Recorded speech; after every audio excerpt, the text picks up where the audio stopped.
Good morning, student. Today we will discuss about certain ethical issues or certain biosafety issues about the related to biotechnology. इसका मतलब मेरा कहने का ये है बेटा कि हम लोग आज बात करेंगे उन चीज़ों की, उन बातों की जो यूजुअली एसोसिएटेड होती हैं इनडायरेक्टली और डायरेक्टली फ्रॉम द बायोटेक्नोलॉजी। यहाँ पे हम लोगों ने कुछ टॉपिक्स लिखे हुए हैं, ethical issues, biosafety, biopatent, biowar, biopiracy. These are interrelated terms. तो सबसे पहले हम एथिकल इश्यूज की बात करते हैं बेटा। एथिकल इश्यूज का मतलब हमारा ये है कि हम कुछ ऐसे रूल्स या बनाएं या ऐसे कुछ कंडक्ट्स को फॉर्म करें जिसमें हम लोग रेगुलराइज्ड कर सके बायोटेक्नोलॉजी में होने वाली हर डिस्कवरी को। यानी कि हम लोग जो भी काम करें बायोटेक्नोलॉजी की फील्ड के अंदर बेटा, वो काम कैसा होना चाहिए? लॉफुल होना चाहिए। लॉफुल वर्क हमें करना है। हमें कोई भी ऐसा काम नहीं करना है जिसका हमें नुकसान हो, या ह्यूमन जो रेस है उसको नुकसान हो, या धरती पे जितने भी ऑर्गेनिज्म है, कोई एनिमल है, कोई प्लांट है, कोई माइक्रोब्स है, इनकी इंटीग्रिटी को कोई नुकसान ना हो। तो उसके लिए हम कुछ रूल्स ऑफ कंडक्ट बनाए जिसकी वजह से हम एनवायरनमेंट को कोई नुकसान ना पहुंचाएं। तो मेन जो बायो एथिकल कंसर्न है वो क्या क्या है कि हम एक स्पीसीज का जीन दूसरी स्पीसीज के साथ ट्रांसफर ना करें ताकि उनका वायलेशन हो जाए। इस हद तक ट्रांसफर ना करें। देखो, कभी अच्छी वैरायटी ऑफ जीन होता है तो हम उसको यूज कर सकते हैं, हमने यूज करना है, एक्सप्लॉयटेशन नहीं करना है। दूसरा, हम कोई ऐसा ऑर्गेनिज्म या ऐसा प्लांट या ऐसा एनिमल तैयार ना करें जो कोई अनफोर्सीन जो थ्रेट है हमारे एनवायरनमेंट के लिए, बायोडाइवर्सिटी के लिए पोज कर दे। हम लोग ह्यूमन के जीन को एनिमल में ना डालें, because we are the prime member of this universe. अगर हमारा जीन ऐसे ही किसी भी एनिमल में डाल दिया जाएगा तो हमारी एग्जिस्टेंस के लिए ये चीज ठीक नहीं है। तो ये बहुत जरूरी है ध्यान रखना। हमें एनिमल्स को सफरिंग नहीं देनी है, हमें अपने फायदे के लिए एनिमल्स का मिसयूज नहीं करना है, वो चीज का हमें ध्यान रखना है। हमें डिसरिस्पेक्टफुल बिहेवियर शो नहीं करना है लिविंग थिंग के लिए। लिविंग थिंग्स को हमें रिस्पेक्ट देनी है।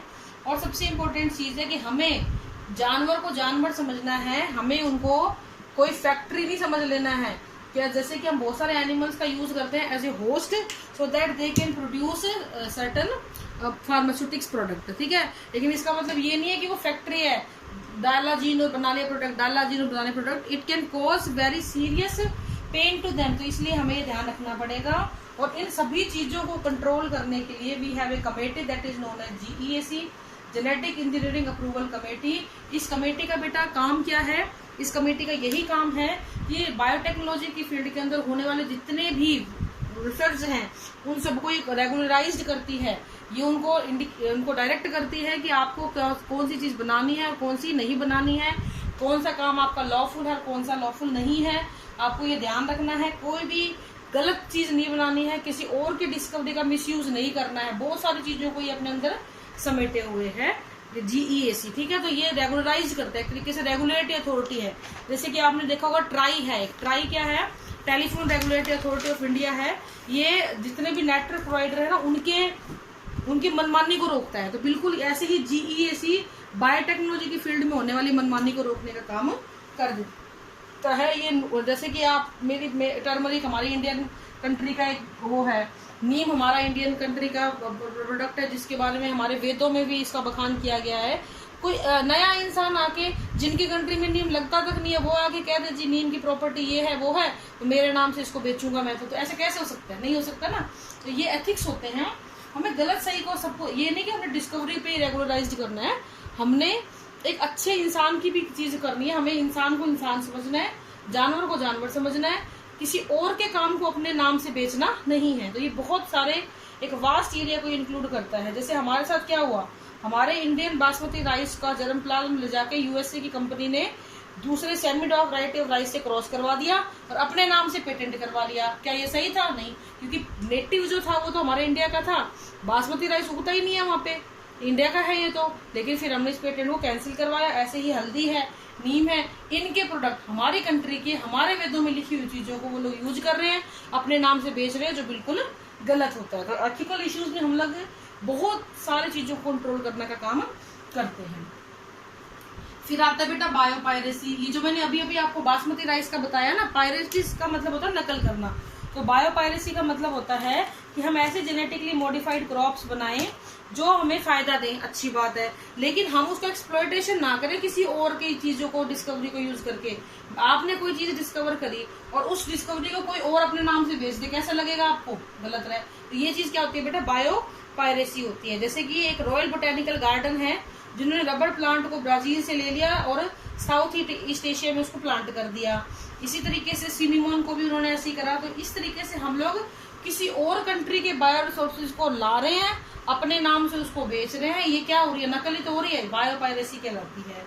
उस चीज को खत्म करने के लिए हम लोग क्या लाते हैं? बायो पेटेंट लाते हैं। इसमें हम लोग क्या करते हैं, आप सोच नहीं सकते पेटेंट कितने छोटे छोटे, रामायण महाभारत तक का पेटेंट हो रखा है।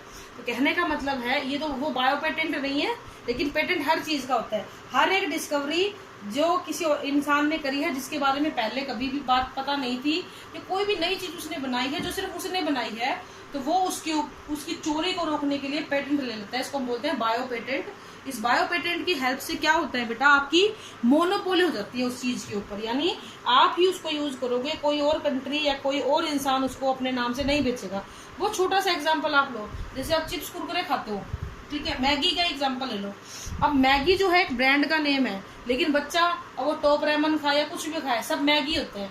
वो भी नूडल है, वो भी नूडल है, लेकिन मैगी एक अलग ब्रांड का नाम है, टॉप रेमन एक अलग ब्रांड का नाम है, यिप्पी एक अलग ब्रांड का नाम है। उन्होंने देने सबने ही नूडल्स हैं, लेकिन अपने अपने ब्रांड नेम से दे रहे हैं, ठीक है। इसी तरीके से अगर कोई मैगी को मग्गी कर दे, मोगी कर दे और उस नाम से बेचना शुरू कर दे, तो वो क्या है? वो गलत हो सकती है वो चीज, ठीक है। तो ऐसी चीजें नहीं करनी चाहिए, ये बहुत छोटी बात है। अदरवाइज बड़ी बड़ी चोरियां की हुई है कंट्रीज ने।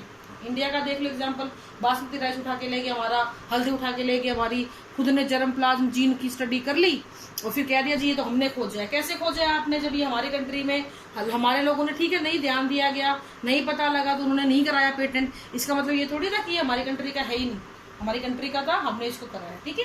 This is called bio patent. फिर आता है बेटा आपका बायो वॉर। ये एक ऐसी लड़ाई है जो कि बायोलॉजिकल वेपन से लड़ी जाए। हाँ, एक चीज और ध्यान रखना, जब आप बायो पेटेंटिंग करवाते हैं ना, तो 2-3 चीजों का आपको ध्यान रखना पड़ता है। उसकी नोवेलिटी का, उसकी यूटिलिटी का और उसका नॉन ऑब्वियसनेस का।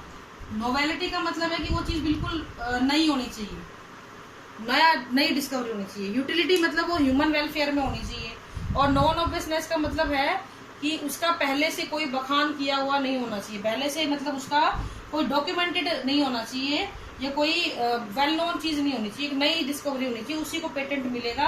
अगर पहले से उसके बारे में बताया तो उसका पेटेंट आपको नहीं मिल सकता है, ठीक है। वो चीज देखने वाली होती है, कंट्री के नाम मिल जाएगा, इंसान को नहीं मिलेगा उसमें, ठीक है। नेक्स्ट हम बात करते हैं बायो वॉर की। ये जो कोरोना है ना, ये बायो वॉर जैसा ही कुछ है।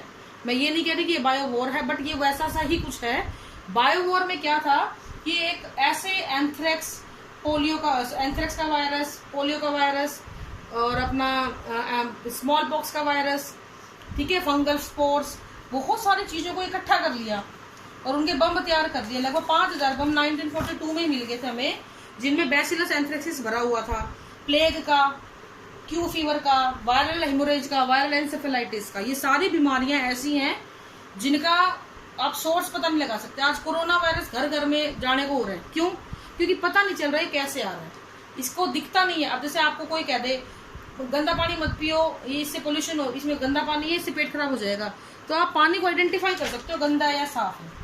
लेकिन उसमें अगर कोरोना पड़ा हुआ है तो आप शायद उसको आइडेंटिफाई नहीं कर पाओगे, या बैक्टीरिया पड़ा हुआ तो आइडेंटिफाई नहीं कर पाओगे।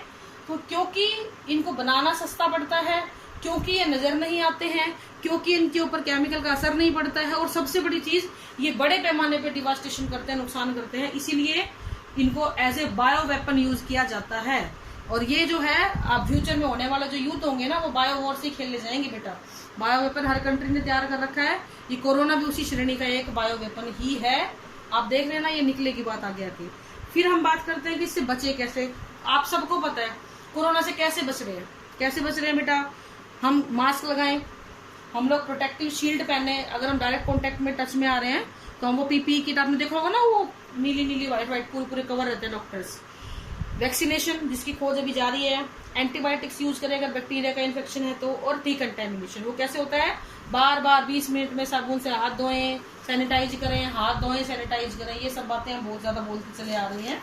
तो ये सब चीजें करके आप बायोवॉर के इफेक्ट को कम कर सकते हो। ये खत्म नहीं होगा क्योंकि ये दिखता ही नहीं है, सबसे बड़ी इसकी प्रॉब्लम ये रहती है कि ये दिखता ही नहीं है। Now comes to the biosafety issues. Biosafety issue में हम लोग उन चीजों की बात करते हैं, कोई भी आपने प्लांट बनाया, कोई भी आपने एनिमल जेनेटिकली मॉडिफाइड बनाया, या कोई भी आपने ऑर्गेनिज्म बनाया, इनका कोई सीरियस थ्रेट ना हो हमारे ऊपर, वो चीज हमें देखनी है। कोई थ्रेट या कोई नुकसान ही हमें ना करे।